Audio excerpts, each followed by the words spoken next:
Menudo. Yan yung aking lulutuin ngayon araw. So, yan guys.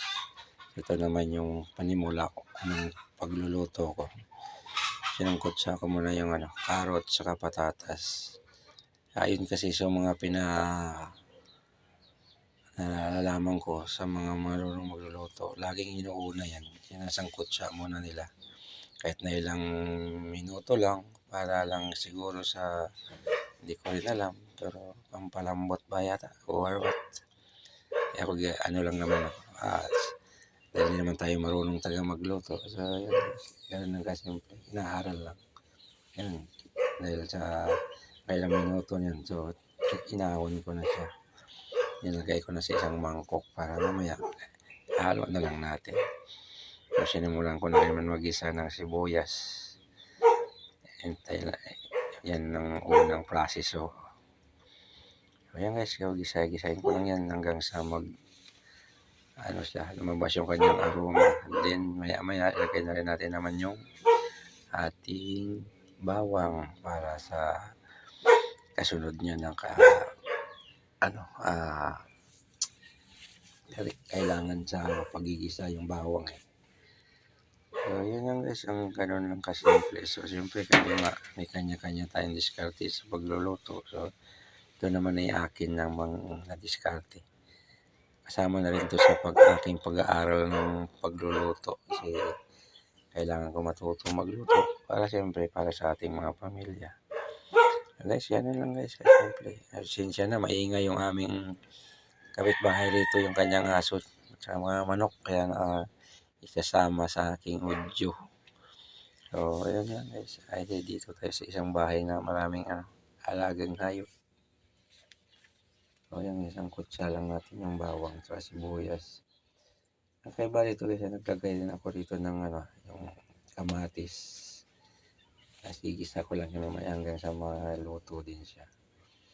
Kasi, yun nga, aral-aral tayo sa pagluluto kung paano yung mas mapapasarap pa natin yung ating mga luto. So, yan guys. Kasunod ko naman nilagay yung kamatis. Alam mo yan, 2 piraso. Ayan, ang gigisahin ko lang siya hanggang sa, yun din, hanggang lutong-luto na siya para mamaya pag nahihalo na natin yung ating karne, hindi mo na siya makikita yung kamatis. Parang naging sauce na siya. Ay, ilagay ko na rin yung karne. So, yung kumukulo na. Hindi lang, alaga lang kasi palalambutin natin yung gusto ng yung karne. Kasi mas masarap pag malambot na hindi ka na masyadong mahirapan ng manguya. Masarap yung malambot na siya. So, yun guys. So, lagay na rin natin yung ating sinangkot sa kaya na carrots at patatas. Kasi lagyan ko pa rin guys ng kaunting mga 3 pirasong sili para medyo magiging menudos pero spicy naman siya. Alam mo naman, mahilig ako sa anghang sa mga bata. Gusto din nila yung anghang. Pero hindi yung manghang yung tama lang. Yung pagka naranasahan may kagat ba ng konti para lalong mas, yun nga, ganado lagi pag kumain pag medyo anghang yung ulam eh.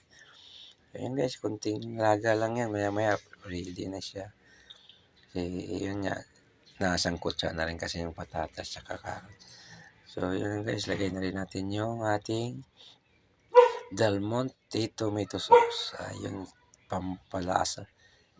Dagdag ko lang yung kanina yung kamatis para mas lalo siyang sumarap din kasi tomato sauce nga, di ba?